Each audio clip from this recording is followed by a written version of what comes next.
Bueno, hemos estado estudiando estas últimas semanas verdades simples pero muy profundas que obtenemos del libro del profeta Habacuc. Como ya se dieron cuenta, más que análisis línea por línea de las cosas que encontramos en ese libro, lo que estamos estudiando son las verdades que podemos extraer al ver la manera en que el profeta se relaciona con Dios, la manera en que le habla a Dios, la forma en que Dios le contesta, etc. Hemos aprendido algunas cosas interesantes. Vimos la primera semana cómo Habacuc se siente con la total libertad de ir a Dios cuando algo no le parece, cuando se siente inconforme, cuando se siente confuso, ¿verdad? Y también vimos en la siguiente semana cómo invariablemente Dios nos escucha y responde. El día de hoy vamos a aprender otra faceta diferente del carácter de Dios. Y miren, de una vez les adelanto, este es un tema pesado, es un tema denso, para mucha gente difícil de asimilar, pero que es muy importante que lo analicemos a profundidad. Vamos a ver hoy cómo Dios es un juez y es un juez justo que nos va a juzgar. ¿Okay? Entonces vamos a ponernos en manos de Dios y vamos a analizar lo que esto significa. Padre, te damos gracias por tu amor, Señor. Te damos gracias porque una vez más estamos aquí con la libertad de adorarte, de cantarte, de declararte nuestro amor. Y Señor, queremos verdaderamente glorificarte con nuestra vida. Queremos amarte verdaderamente como tú nos amas a nosotros. Y sé, Señor, que es imposible amarte como tú mereces ser amado si no te conocemos realmente. Quiero pedirte el día de hoy, Señor, que abras los ojos de nuestro corazón y nos permitas verte como realmente eres, con lo glorioso que eres y con todas las facetas de tu carácter conforme las vamos aprendiendo. Ayúdanos a asimilar estas cosas que para algunos de nosotros causan un shock, Señor. Yo sé que tu Santo Espíritu puede hacer el milagro que tú quieras, así es de que te pido que hagas ese milagro, que hoy nos dejes verte tal y como tú eres. Te lo pido en el poderoso nombre de tu Hijo Jesucristo. Amén. Bien, miren, en la primera semana leímos la queja de Habacuc, ¿no? Que le dice: ¿hasta cuándo, Señor, me vas a tener esta situación y vas a permitir que tu pueblo se siga comportando igual? Y luego vimos la respuesta que le da el Señor. Aunque ya la leímos, hoy la vamos a leer, de hecho nos vamos a ir un versículo todavía más, porque quiero que vean algo interesante ahí. Habacuc 1, versículos 5 al 7 dice: miren a las naciones, contémplenlas y quédense asombrados. Estoy por hacer en estos días cosas tan sorprendentes que no las creerán aunque alguien se las explique. Estoy incitando a los caldeos, ese pueblo despiadado e impetuoso que recorre toda la tierra para apoderarse de territorios ajenos. Son un pueblo temible y espantoso que impone su propia justicia y grandeza. Miren, aquí Habacuc se está quejando ante Dios y le pregunta si no va a hacer nada al respecto, y lo que Dios le está diciendo es: desde luego que voy a hacer algo. Le está diciendo: voy a utilizar a los caldeos como mi herramienta de justicia. Miren, la semana que entra vamos a ver en detalle cómo Habacuc va a responder ante esa declaración de Dios. Pero en este momento lo que quiero es que vean otro rasgo del carácter de Dios que aquí se despliega, y que cuando nosotros creemos en estas cosas, cuando las leemos en la Biblia, las asimilamos y queremos vivir de esta manera, nos ponen a todos nosotros en oposición directa con la forma en la que la mayor parte de la gente quiere ver a Dios. Fíjate, si tú ahorita hicieras una encuesta, tomaras un cuadernito y te vas aquí a Plaza de las Américas, al Malecón, y le preguntas a toda la gente, primero si creen en Dios, y luego que te describan a Dios, te vas a encontrar con que 9 de cada 10 personas que creen en Dios, cuando describen a Dios te van a decir: Dios es amor. Porque es algo que la Biblia nos dice acerca de Dios. Hay verdades bíblicas que respaldan eso. Pero les voy a decir cuál es nuestro problema al tratar de comprender a Dios a través de esa lente. La palabra amor en nuestra sociedad, en nuestra cultura, no tiene una definición clara, no tiene una definición exacta. Porque la gente, escuchen cómo la gente utiliza la palabra, y yo digo amo a mi esposa, y en la siguiente frase digo amo a mi perro, y no estoy hablando de lo mismo. O sea, no estoy diciendo lo mismo. La gente ama los tacos, ama su equipo de fútbol, ¿no? Ama el verano, ama las vacaciones. O sea, utilizamos la palabra sin que tenga ningún sentido real. Más bien nos referimos a cosas más bien las cosas que esos conceptos nos dan a nosotros. Dice, lo que realmente queremos decir cuando decimos amo esto es: en este momento, en esta situación, esto me hace sentir bien y entonces lo amo. Pero si eso cambia, entonces mi amor desaparece. Esa es la razón por la que en nuestra sociedad el índice de divorcios es altísima. Porque la gente, como ve el amor, dice, no, pues mientras esta persona cumpla con el requisito de hacerme feliz, comportarse tal y como yo espero que se comporte para que yo sea feliz, estoy al 100% en mi matrimonio. Pero si eso cambia, entonces me salgo, me desenamoro. ¿Ok? Entonces ahí empezamos a ver cuál es el problema cuando definimos a Dios con una palabra que está vacía de significado. Porque estás definiendo a la realidad máxima del universo, ¿no? A la autoridad final del universo, con una palabra que no significa realmente nada. Y entonces si le empiezas a escarbar tantito, si le preguntas a la gente, ¿qué quieres decir con eso de que Dios es amor? Te vas a dar cuenta que lo que quieren decir es que Dios es un ser bonachón, como un abuelito que está echando a perder a sus nietos, ¿no? Que todo el tiempo está tratando de que la gente simplemente esté contenta. Miren, ese es uno de los riesgos de escuchar de forma superficial series de mensajes como las que dimos antes de esta. La serie se llamaba ¿Qué te hace feliz? Y si no pones atención a todo el carácter de Dios, vas a pensar que todo esto es acerca de tu felicidad. Y entonces vas a pensar que Dios es amor y lo que estás diciendo es como una hada buena que le han echando polvitos mágicos a la gente para que todo el mundo esté contento. La forma más rápida de hacer enojar a la cultura secular en nuestra sociedad, pero de poner muy nerviosos a muchos cristianos, es hablar de la ira de Dios. Es cuando presentamos la realidad bíblica de que Dios es un juez justo que un día nos va a juzgar absolutamente a todos. Cuando decimos eso, a la gente le molesta. Y es una cosa muy interesante porque nosotros odiamos la injusticia. Todos nosotros. ¿Saben por qué funcionan también las tramas en las películas en donde un malo le hace cosas a alguien inocente? Y luego viene un bueno que se va a vengar por el inocente? Porque nos choca la injusticia. Ves las injusticias y se te retuerce el estómago. Y cuando llega el bueno a darle al malo, hasta te quieres meter a la película para ayudarle, ¿no? Porque odiamos la injusticia. O dicho de otra manera, amamos la justicia mientras se trate de ajusticiar a otro, ¿no? O sea, cuando otro es el malo, entonces somos muy justos, ¿no? Pero cuando se trata de nosotros, entonces ya no nos gusta, ¿ok? Entonces, fíjense, nosotros creemos que Dios es un Dios justo y que nos va a juzgar absolutamente a todos. Y la gente que le molesta eso piensa que el amor, la ira y la justicia son excluyentes. O sea, como si tener ira y ser justo te hace no ser amoroso. Entonces, cuando no tienes la definición correcta de la palabra amor y la utilizas para definir a Dios, te vas a perder de los elementos más profundos, más ricos, más maravillosos del carácter de Dios. Miren, en esta serie, como ya se dieron cuenta y se van a seguir dando cuenta, vamos a aprender varios de esos rasgos de carácter de Dios, pero les aviso, porque es algo por lo que tienen que estar preparados. Esto nos va a costar entenderlos, asimilarlos, aceptarlos por una razón muy simple, ¿no? Estas cosas chocan de frente contra nuestra cultura. Y nosotros estamos tan inmersos en la cultura que no nos damos cuenta cómo ya nos empezamos a alinear con la cultura. Y entonces cuando vemos las verdades bíblicas, chocan en nuestro corazón. Como que dices, no, pero ¿cómo? Eso no puede estar bien. Entonces tú como cristiano, debido al tiempo en que te tocó vivir, necesitas tomar una decisión. Fíjense, esto es como se los puse en su programa. Tienes que contestar esta pregunta: ¿qué va a definir para ti lo que es verdad, la Biblia o la cultura? O sea, debido a que la cultura y la Biblia chocan, vas a tener que decidir. Vas a tener que tomar la decisión de qué es lo que va a determinar lo que está bien y lo que está mal en tu vida. Bien, una de las doctrinas básicas de nuestra iglesia, de hecho, si hoy tomas nuestra clase de introducción a comunidad de fe, lo vas a escuchar, es la autoridad total de la Biblia. ¿Qué significa eso? Nosotros creemos que toda la Biblia es nuestra autoridad, toda. Todo lo que dice la Biblia, no hay errores en la Biblia.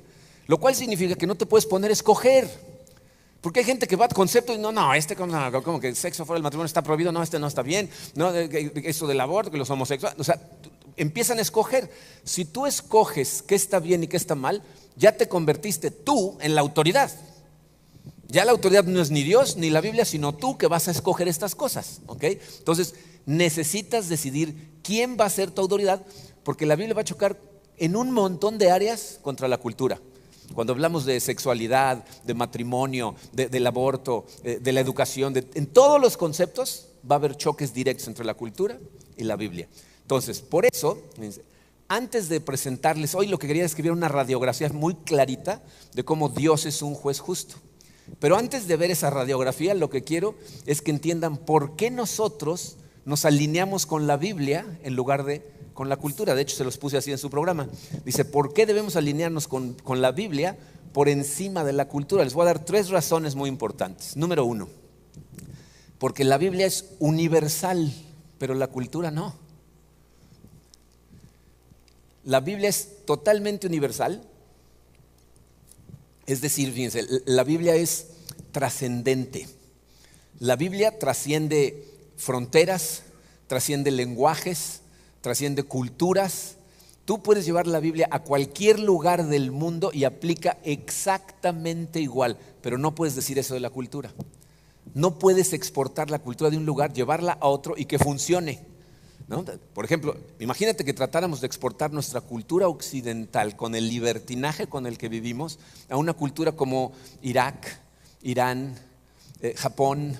Bueno, en partes de Japón están peor, China, ¿no? O sea, lugares en donde sería como hacerlos respirar agua, ¿no? Y si eso te cuesta trabajo verlo, trata de verlo al revés.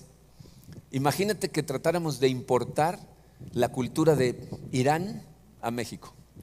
¿Cómo les vendría a las mujeres tener que andar totalmente tapadas, que nada más se les vieran los ojos, no poder hablarle a un hombre que no sea miembro de tu familia, prohibido manejar, prohibido? O sea, ¿les vendría bien ese cambio de cultura? ¿Lo podrían asimilar? Sería un choque total, ¿no? O sea, la cultura no la puedes simplemente exportar, pero la Biblia sí. La Biblia la puedes llevar a cualquier país del mundo, en cualquier época del mundo, y aplica exactamente igual y funciona. Y hay gente que dice, pues no es tan fácil llevar la Biblia a sus países. No, porque nos andan persiguiendo. Pero ¿saben por qué están persiguiendo en este momento a la iglesia en Irak, en Irán, en China? Porque está explotando el evangelio en esos países. O sea, alguien lleva la Biblia, la palabra, empiezan a transmitir el evangelio y empieza como un reguero de pólvora a prenderse por todos lados, porque funciona a donde la lleves. Entonces la Biblia es universal. Número 2, la Biblia no cambia sus valores, pero la cultura sí. Es difícil mantenerte al día con la cultura. O sea, cambia tan rápido lo que está bien y lo que está mal, que tienes que estar todo el tiempo al pendiente, porque todo el tiempo cambia. En cambio, la Biblia nunca cambia lo que está bien y lo que está mal. Y miren, yo sé que hay gente que ataca la Biblia diciendo que en el pasado ha habido personas que utilizan a la Biblia para justificar hacer cosas malas, como por ejemplo la esclavitud. Durante mucho tiempo justificaron la esclavitud utilizando la Biblia como base. La realidad de esto, miren, es que es gente con un corazón caído, que lo que hacen es sacar pasajes de contexto en la Biblia y utilizarlos para justificar hacer lo que ellos quieren en beneficio personal. Eso es lo que pasa cuando sacas a la Biblia de contexto. Tú puedes hacer que la Biblia diga lo que tú quieras. Entonces, el problema no es la Biblia. El problema es la gente que distorsiona la Biblia para sus propios fines. Los que atacan a la Biblia de esa manera, lo que nunca dicen es que para corregir esos males, gente siguiendo la Biblia, gente de Dios, han dado su vida, su dinero, su tiempo, su energía para corregir esas cosas, como por ejemplo la esclavitud. La gente que abolió la esclavitud, el tráfico de esclavos, fue gente cristiana que dijeron, no, eso no es lo que dice la Biblia, y corrigieron la situación. La Biblia no cambia. La cultura cambia como la moda. ¿Se imaginan las modas? De hecho, no se las imaginen. Por ejemplo, ¿cómo se vestían las mujeres en los 90s? ¿Cómo nos veíamos los hombres en los 80s? Eso lo debían de haber prohibido, ¿no? Las mujeres, ¿qué tal se veían? ¿Cambiamos el look o nos vamos a los 60s? ¿O qué tal un poquito más lejos? A la siguiente fiesta que vaya me voy a ir así a ver qué tal, ¿no? Y las mujeres todas vestidas así, ¿no? O sea, ¿se fijan cómo cambian las modas? Bueno, a lo mejor dices, bueno, pero esas modas. ¿Se dan cuenta la cantidad de cosas importantes en nuestra sociedad que cambian como las modas todo el tiempo? Cómo las cosas entran y salen de moda, pero cosas importantes. Piensa en la moralidad de la gente. Piensa en cómo nos vestimos o casi nos vestimos en nuestra época. Piensa en cómo hablamos. Miren, una de las cosas más impactantes para mí es estar en un restaurante rodeado de hombres, mujeres y niños, y alguien contesta un celular y empiezan a gritar groserías al celular como si estuvieran solos. O sea, somos inmorales. ¿Qué tal el aborto? En décadas pasadas, en siglos pasados, no, hoy cada vez es más normal. La gente dice, no, pues tiene que ser legal. ¿Qué tal las drogas? En 30 años la marihuana va a ser legal en todo el mundo. Y la cultura te dice, pues, ¿qué tiene de malo? ¿Qué tal las relaciones homosexuales? No, la cultura de hoy las está metiendo a los niños desde el primero de primaria para que lo vean como lo más normal. Están culturizando a los niños. Y hay de aquel individuo que diga, oye, pero eso la Biblia dice que está mal. Retrógrada, fanático, cállate. Y se fijan cómo nos empezamos a culturizar cuando tú oyes cualquiera de estas cosas y dices, uy, pero qué exagerado, ¿no? Nos estamos culturizando. La Biblia, la cultura chocan, pero los valores de la Biblia no cambian nunca. La cultura va a seguir cambiando. Y la tercera, miren, esta creo que es la más triste de todas. La Biblia cumple lo que ofrece, pero la cultura nunca ha podido. La Biblia nos hace promesas y nos las cumple todo el tiempo. Y la cultura, aunque nos promete y nos promete y nos promete cosas, no las puede cumplir. Miren, aquí yo nada más puedo hablarles en este sentido de mi testimonio personal. Y ustedes, si quisieran hablar de esto, tendrían que hablar del suyo, porque aquí estamos hablando de las promesas de Dios. Fíjense, yo llevo casi 30 años que le entregué mi vida a Cristo y creí en sus promesas. Les voy a decir cuál es la promesa de Dios: que cuando yo vivo para su gloria, mi corazón se llena de gozo. Yo creo en Dios, ¿no? Creo que Él es mi Salvador, y cuando yo lo glorifico con todo mi corazón, eso llena mi corazón de gozo. Y les puedo decir, en estos 30 años, yo veo hacia el pasado, veo la serie de situaciones que hemos vivido en nuestro corazón. Hay situaciones difíciles que hemos pasado en el pasado. Hoy estamos viviendo una difícil y esta me voy a esperar al futuro para verla hacia atrás, porque ahorita estoy en medio de ella. Pero las que veo en el pasado, cosas fuertes que nos pasaron, veo como cuando nos tomamos de la mano de Dios y le creímos a Él y seguimos sus lineamientos, esas cosas terminaron funcionando para bien, para nuestro gozo, para su gloria. Y hoy en día las veo y digo, gracias Señor por todo lo que me enseñaste en esa época. Hay cosas que me hubiera gustado que pasaran diferentes, evidentemente, ¿no? Cuando las estás sufriendo no dices, ay, gracias Señor que estoy sufriendo, sino que después lo ves y dices, efectivamente Dios usa todo para el bien de quienes lo amamos. Pero también les puedo decir el otro lado de esa moneda, ¿no? Cuando veo hacia atrás, todos los momentos en donde se ha causado miseria en mi corazón, que me ha dejado asqueado de mí, arrepentido, ¿no?, de lo que sucedió, es cuando he caído en las mentiras de la cultura, que me prometieron algo y no cumplieron y me dejaron vacío o peor que antes. ¿No? Estamos tan engañados. Miren, nos ha mentido tanto la cultura que la mayor parte de la gente ya ni siquiera se da cuenta cuando nos sigue mintiendo. Por ejemplo, fíjense, 2 ejemplos rápidos. La tecnología. Fíjense, la promesa de la tecnología, por ahí de los 80s, yo lo vi en una clase cuando estudiaba ingeniería cibernética, ¿verdad? Nos dijeron, la tecnología va a ser tan avanzada, el internet, los correos electrónicos, los teléfonos celulares, que vamos a ser tan productivos que vamos a tener un montón de tiempo libre. Y entonces vamos a poder dedicarle más tiempo a nuestras relaciones, a las cosas más importantes. ¿Ha cumplido? ¿Alguien tiene montones de horas de sobra al día gracias al internet y a los correos electrónicos? ¿No es lo contrario? ¿No nos esclaviza más? ¿No estamos a las 10 de la noche contestando correos electrónicos? ¿No? Mi esposa me quiere dar un beso. ¿No? O sea, no resulta lo opuesto. Fíjense, ¿no son nuestras relaciones más superficiales que nunca antes? Cuando se supone que la tecnología nos iba a ayudar. Gente que tiene 3,500 amigos en Facebook. ¿Estás consciente de que esa gente que no ves nunca no son tus amigos, verdad? O sea, se la pasas horas viendo qué hacen todo el día, pero no son tus amistades. Entonces nos promete y nos promete y nos promete, cumple en algo y nos va a seguir engañando. Va a salir el siguiente dispositivo y vas a necesitar, lo tienes que tener. ¿Por qué? Porque según tú te va a dar algo que nunca te da. Fíjense, otra cosa que es una promesa que nos hace la cultura tiene que ver con la revolución sexual. La revolución sexual dice que la gente, ¿verdad?, si puede satisfacer su necesidad de tener relaciones sexuales, va a estar tan satisfecho que con eso puede llenar el vacío en su corazón. Vivimos en una sociedad plagada de lujuria que cree esa mentira. Y esto ha llegado a tal extremo que hoy la sexualidad de la gente, ¿verdad?, la define. O sea, la gente se define a sí misma por su sexualidad. Esto es una cosa que a mí me sorprende. Karina y yo vemos muchos programas de competencias de cocina y es una cosa de verdad impactante que yo le empecé a decir, le digo, mira, fíjate cómo está empezando a pasar este patrón. Se presentan los competidores y uno se presenta un heterosexual y dice, yo me llamo Juan Pérez y cocino en tal restaurante. Se presenta un homosexual y dice, yo soy homosexual y trabajo en... O sea, inmediatamente lo primero que define a su persona es su orientación sexual. ¿De cuándo acá? ¿Saben de cuándo acá? 20 años. Antes eso no definía a la gente, pero hoy nos define. Entonces lo que la sociedad nos dice es, las relaciones sexuales te van a satisfacer al grado de llenar el vacío. Y miren, es evidente las oscuras fuerzas que están manipulando estas cosas, porque te das cuenta como no funciona, porque no es cierto, ¿verdad? No puede funcionar. En el momento que la gente se empieza a dar cuenta que no funciona, la cultura simplemente le cambia un poquito, ¿no? Por ejemplo, dicen, ten relaciones sexuales y vas a estar satisfecho. Y dicen, pero tengo y no estoy satisfecho. Entonces búscate otra pareja, ¿no? Le cambian. Hay parejas aquí en nuestra iglesia que han ido a ver a psicólogos, que cuando han presentado sus problemas dicen, engáñense. Van a ver cómo eso reenciende la pasión entre ustedes. Engáñense. Entonces, búscate otra pareja. No, pues ya yo encontré una, pero de todas maneras, pues busca varias, ¿no? O cambia de sexo, ¿no? Fíjense, mi hijo, Alejandro, me estaba platicando de una amiga que tiene, que le dijo que estaba tan frustrada con los novios que había tenido, que pues, pensaba ahora intentarlo con mujeres, a ver si ahora sí le funcionaba.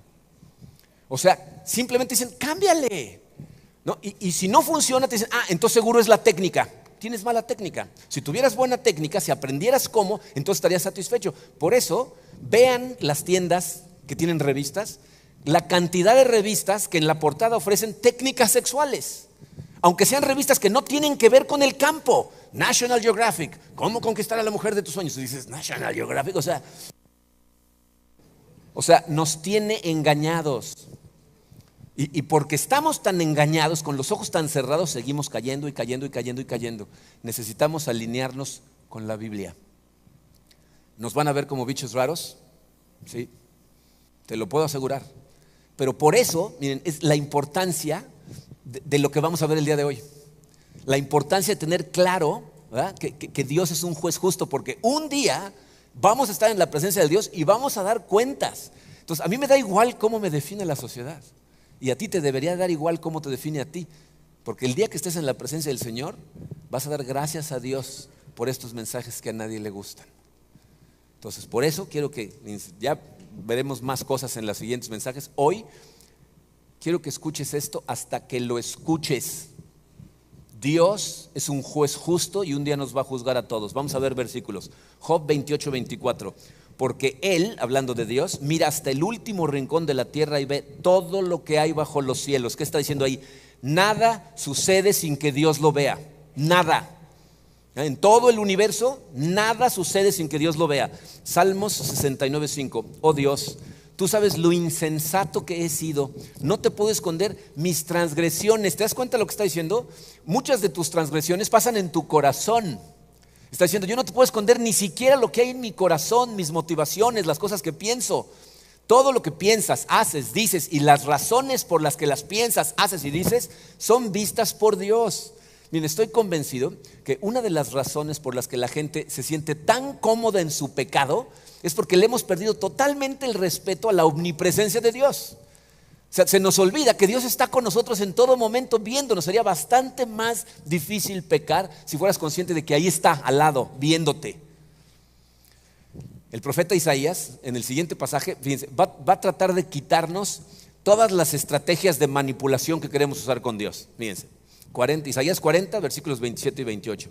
Dice, ¿por qué murmuras, Jacob? ¿Por qué refunfuñas, Israel? Te está hablando a ti. Okay, tú eres Jacob, tú eres Israel, y te va a decir qué es lo que murmuras. Dice, mi camino está escondido del Señor, mi Dios ignora mi derecho, ¿no? O sea, dice, ¿por qué piensas que tus caminos pueden estar escondidos del Señor? O dice, ¿por qué ignora mi derecho? ¿Por qué piensas que le puedes decir a Dios, bueno, pero yo tengo derecho a hacer lo que yo quiera, ¿no? Es mi vida. Dice, ¿cómo se te ocurre decirle eso a Dios? Y fíjate cómo continúa. Dice, ¿acaso no lo sabes? ¿Acaso no te has enterado? El Señor es el Dios eterno, creador de los confines de la tierra. No se cansa ni se fatiga y su inteligencia es insondable. Miren, les voy a decir lo que está pasando aquí. Nuestro problema es que nosotros queremos ver a Dios como si fuera una persona como nosotros. Como la Biblia nos lo pinta como un padre amoroso, pensamos que vamos a poder engañarlo como engañábamos a nuestros padres aquí en la tierra. Yo no sé qué tipo de adolescentes fueron ustedes. Yo fui un santo del Señor, entonces no les puedo contar. Cierto. Mis papás se carcajearon en el primer servicio cuando dije eso. No era un santo del Señor. Y les voy a decir lo que normalmente trataba yo de hacer, ¿no? En esa época, fíjense, la hora de regreso a la casa cuando yo tenía como 16, 17 años era la 1 de la mañana. Hoy a la 1 empieza la fiesta. ¿no? Pero en ese entonces, a la 1 de regreso, ¿no? Entonces, ¿qué hacía yo? Pues me quedaba hasta las 2, 2:30 con mis amigos y luego regresaba con la esperanza de que no me oyeran sin hacer ni un ruido, ¿no? Mi mamá oye todo, entonces se despertaba de todas maneras, ¿no? Pero eso es lo que yo trataba de hacer. Yo, la verdad, tenía la honestidad de decirles qué íbamos a hacer, pero tenía amigos a los que no los dejaban hacer cosas. Entonces, ellos, ¿cuál era su estrategia? Les decían a sus papás que iban a hacer una cosa para hacer otra. ¿No? O sea, no, es que vamos a ir a dormir todos a casa de tal amigo, ¿no? Y pues, ¿cuál ir a casa del amigo? Era una fiesta toda la noche en otro lado, ¿no? Entonces, se fijan lo que nos está diciendo Isaías, nos está diciendo, esas trampas que usabas con tus papás, con Dios, no van a funcionar. Dios no se duerme, no toma siestas, no se cansa, no está volteado para allá cuando de repente tú haces algo. Dice, y es mucho más inteligente que tú. Cualquier estrategia que se te ocurra para engañarlo no va a funcionar porque puede ver tu corazón, sabe lo que estás pensando.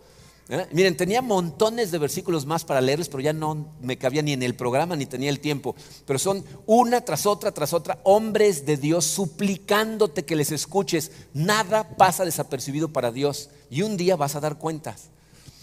Y luego cuando hablo de estas cosas con la gente y les leo este tipo de pasajes, me dicen, bueno, pero eso es el Antiguo Testamento, ¿no? Ahí Dios como que estaba medio de malas, ¿no? Vámonos al Nuevo Testamento, ¿no? ¿Qué dice Jesucristo? Porque Jesucristo sí es todo amor, ¿no?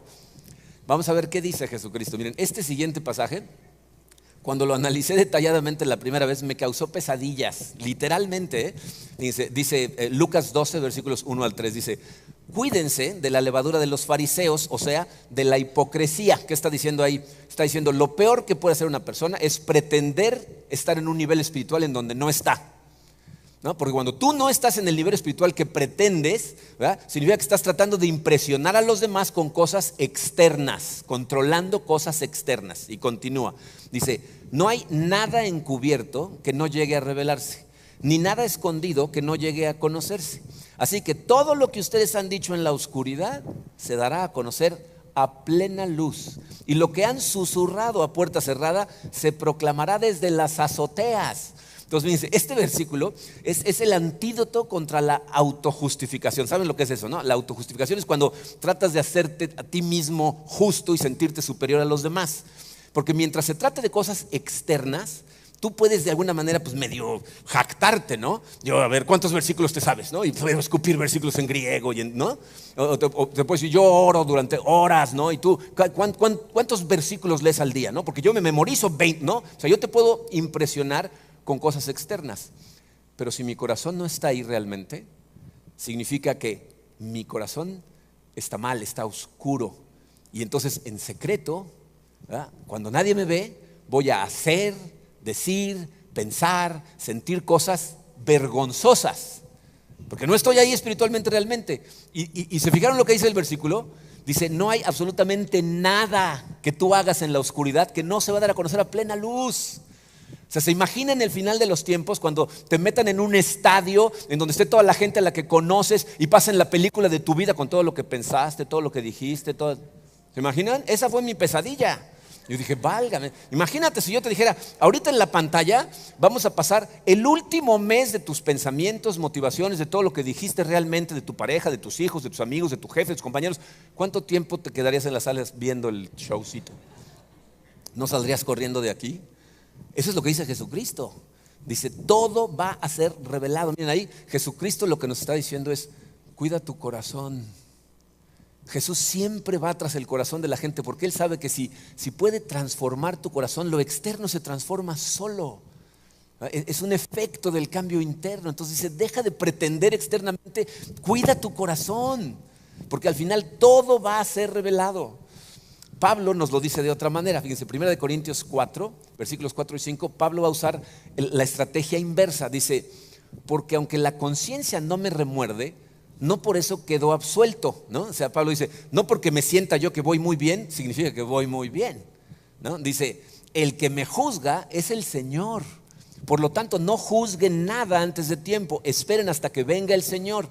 Él sacará a la luz lo que está oculto en la oscuridad y pondrá al descubierto, ahí está otra vez, las intenciones de cada corazón. Entonces, cada uno recibirá de Dios la alabanza que le corresponda. Miren, aquí es una estrategia inversa, porque Pablo lo que le está diciendo a la gente con esto es, por favor no me alaben, no me den alabanzas, no me echen porras, no me suban a ningún pedestal. Dice, ustedes no saben lo que hay en mi corazón. No porque yo me sienta que voy bien, significa que voy bien. El único que sabe es Dios. Y cuando Él venga, que Él me alabe. No le hacemos ningún favor a la gente cuando lo subimos al pedestal al que solamente pertenece Dios. ¿No? Cuando hacemos eso, ponemos a esas personas en situaciones muy precarias. ¿Saben por qué tantos pastores han caído estrepitosamente y destrozado comunidades enteras? Porque la gente los empieza a tratar como a Dios. Los empiezan a ver, oh, wow, no, seguro estás más cerca de Dios. Y eso se los empiezan a creer. Y al rato piensan que pueden hacer lo que quieran. Y entonces dan unas tropezadas. Entonces Pablo dice, no, a mí no me alaben. El único que alaba es Dios. La Biblia nos da permiso en Hebreos 11 de tener héroes en la fe. Pero héroes que sean una herramienta de transformación para ti. ¿Y se acuerdan lo que vimos la semana pasada? No le aplaudimos a la herramienta. Le aplaudimos al que usa la herramienta. Entonces dice, no hay que alabar a gente. Al final Dios va a venir y va a revelar todo lo que hay en todos lados. ¿Okay? Entonces Dios es un Dios justo y nos va a juzgar a todos. Y ahora miren, voy a leer un versículo y les voy a advertir por adelantado. Es un versículo espeso y necesitamos leerlo y necesitamos conversar un poquito al respecto. Entonces antes de que cierres tu mente, escucha. Este versículo se encuentra en Apocalipsis 20. Es el final de los tiempos. Dice Juan, que es el autor. Luego vi un gran trono blanco y a alguien que estaba sentado en él. De su presencia huyeron la tierra y el cielo sin dejar rastro alguno. Vi también a los muertos, grandes y pequeños, de pie delante del trono. Se abrieron unos libros y luego otro, que es el libro de la vida. Los muertos fueron juzgados según lo que habían hecho, conforme a lo que estaba escrito en los libros. El mar devolvió a sus muertos, la muerte y el infierno devolvieron los suyos, y cada uno fue juzgado según lo que había hecho. La muerte y el infierno fueron arrojados al lago de fuego. Este lago de fuego es la muerte segunda. Aquel cuyo nombre no estaba escrito en el libro de la vida era arrojado al lago de fuego. En toda la cultura, especialmente la occidental secular, y buena parte del mundo cristiano evangelista, hace todo lo posible por ignorar esta idea, por cerrar sus oídos, por brincarse estos pasajes, por pensar que estas cosas no pueden existir, que Dios sea un Dios justo, que va a condenar a gente a un infierno literal. ¿Por qué? Porque eso no sería amoroso. De acuerdo a nuestra definición de amor, eso no sería amoroso. Miren, una vez observé un intercambio de un amigo, Mary Boulding, con otra persona que la verdad ni siquiera conocía yo, con respecto a esto, que me pareció brillante la manera en que Marty le contestó. Porque el individuo estaba rechazando esta idea. Decía, bueno, le dice, ¿tú enviarías a gente al infierno? ¿Tú harías eso? Y entonces Marty se quedó pensando y le dice, pues yo la verdad no. Dice, pero tampoco mandaría a uno de mis hijos a la cruz. Dice, y Dios sí. Dice, Dios, su manera de pensar es tan elevada y tan diferente que para mí es imposible ponerme en los zapatos de Dios. Pero eso es lo que dice su palabra. Y entonces cuando les das argumentos a la gente, la conversación se vuelve una tontería, porque este individuo lo que dijo fue eso. Y entonces, por una sola mentirita blanca, ¿me voy a condenar? ¿No? O sea, esta gente que se van a los extremos para tratar de justificarse, dicen, entonces si estoy parado el día del juicio y Dios me dice, mentiste, y yo le digo, bueno, pero es que un día mi esposa estaba en el otro cuarto y me dijo, ya se acabó el helado y nada más quedaba una cucharada. Le dije, ya, ¿no? Y ya por eso me voy a condenar. Y para empezar, ninguno de los que estamos aquí tenemos en nuestro expediente solamente una mentirita blanca, ¿ok? Todos los que estamos aquí hemos sido rebeldes abiertamente contra el Rey del universo. Pero en segunda, tienes que entender esto. Aquí el problema, lo realmente importante es ¿a quién le estarías mintiendo? Fíjense, si tú me mientes a mí y yo te cacho en la mentira, o sea, me doy cuenta que me mentiste, lo peor que puede pasar es que yo te diga, eres un mentiroso, ya no confío en ti, ¿no? Pero no hay una consecuencia de peso para ti. Pero si le mientes a un juez federal en medio de un juicio, eso se llama perjurio y te meten a la cárcel. O sea, aún en nuestra sociedad hay una pena por mentirle a un juez y puedes perder años tu libertad por mentir. Ahora imagínate si la mentira es al Rey del universo, al juez del universo. O sea, el problema no es qué hiciste, sino a quién. O sea, es a quién le haces la ofensa que hace esto un crimen terrible. Pero mira, aún así, antes de cerrar tu mente, necesitas escuchar cosas. Hay lugares en donde van a tratar de inyectarte miedo en el corazón acerca del infierno para que sigas a Cristo. Pero tienes que entender esto. El cielo no es un lugar para la gente que tiene miedo del infierno. Es un lugar para gente que ama a Dios con todo su corazón. Y por eso en nuestra iglesia nos pasamos 99.99% del tiempo tratando de abrirte los ojos para que veas la gracia, la misericordia, el amor, lo maravilloso que es el Dios al que servimos. Porque cuando lo veas como realmente es, vas a caer de rodillas, te vas a enamorar de Él y vas a entender por qué lo adoramos. Porque esa es la pregunta que la gente que no conoce la Biblia y no conoce a Dios se hace. ¿Cómo pueden adorar a un Dios así? Pues evidentemente, Dios es un juez justo y en ese día, el día final, tú y yo vamos a estar en su presencia y vamos a dar cuenta. Y gracias a Cristo, literalmente, ese va a ser un día de gozo para nosotros. Efesios 1:7 dice así: Dios es tan rico en gracia y bondad que compró nuestra libertad con la sangre de su Hijo y perdonó nuestros pecados. O sea, cuando lleguemos a ese día, Dios, que es justo, va a decir: este Señor, ¿qué hizo? Y va a salir todo lo que hicimos. Espero yo que no haya público, pero va a salir todo lo que hicimos, ¿ok? Va a decir, ok, entonces merece la muerte. Y Jesucristo en ese momento va a sacar una factura que va a decir: pagado en su totalidad. Yo morí por él, mi sangre lo limpió. Pásale. Gracias literalmente a Cristo, tú y yo vamos a ser vistos en ese momento por la gracia de Dios como gente 100% inocente.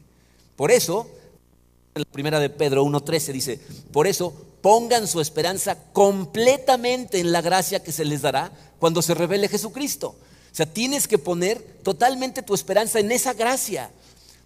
Permitimos que el Espíritu Santo trabaje en nosotros, nos vaya justificando, nos vaya transformando y vivir cada vez mejor. Lo intentamos. Hacemos lo posible por dar el fruto del Espíritu y tener dominio propio. Lo intentamos, pero si somos honestos, fallamos, nos tropezamos, nos caemos.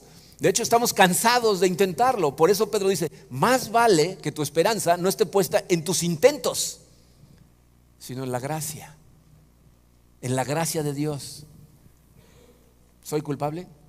Totalmente. ¿Voy a ser absuelto? Totalmente. ¿Por qué? ¿Porque soy muy buena persona? ¿Porque llevo de pastor muchos años? Dios me salvó antes de que iniciara esta iglesia. De hecho, Dios me salvó cuando estaba en mi peor momento de rebelión. Y también a ti. Entonces nuestra esperanza tiene que estar puesta en esa gracia. Miren, si tú estás sentado en esta sala y no has entregado tu corazón a Cristo, necesitas escuchar esto. Por favor, no confundas la paciencia de Dios con su aceptación de tu rebeldía. No lo confundas, porque es un juez justo y un día nos va a juzgar. Y si tú estás sentado en esta sala y estás oyendo estas palabras, te está llamando, te está buscando, está tratando de salvarte. No lo ignores, porque tu corazón se va a endurecer y cada vez lo vas a escuchar menos. En este momento te está diciendo: ven, quiero darte la eternidad. Y si tú estás en esta sala y ya le entregaste tu corazón a Cristo y por la razón que sea te has desviado del camino, acuérdate, nada se le pasa a la vista de Dios. Y cada vez que tú caes en algo tratando de llenar ese vacío en tu corazón con cualquier cosa de este mundo, le estás diciendo a Cristo: no eres suficiente, necesito ayudarte, necesito encontrar algo más. Dios te ama con todo el corazón y lo que quiere es satisfacerte Él. Pero lo que es una verdad 100% absoluta es que un día tú y yo vamos a estar en presencia de Dios y vamos a dar cuentas. Y mi oración es que tengas toda tu esperanza puesta en su gracia, porque entonces va a ser un día de gran gozo para ti. Vamos a orar. Padre, te doy gracias, Señor, por la claridad de tu palabra. Y yo sé, Padre, que muchos de estos versículos se nos atragantan, Señor, no nos gustan, nos hemos culturizado en muchas áreas de nuestra vida y entonces cuando llega esta palabra a nuestro corazón choca. Te pido, Señor, que tu Santo Espíritu lime todas las asperezas de nuestro corazón, derribe cualquier muralla que levantemos nosotros debido a la cultura en la que vivimos y nos ayudes a alinearnos totalmente con tu palabra. Sé que es un proceso, Señor.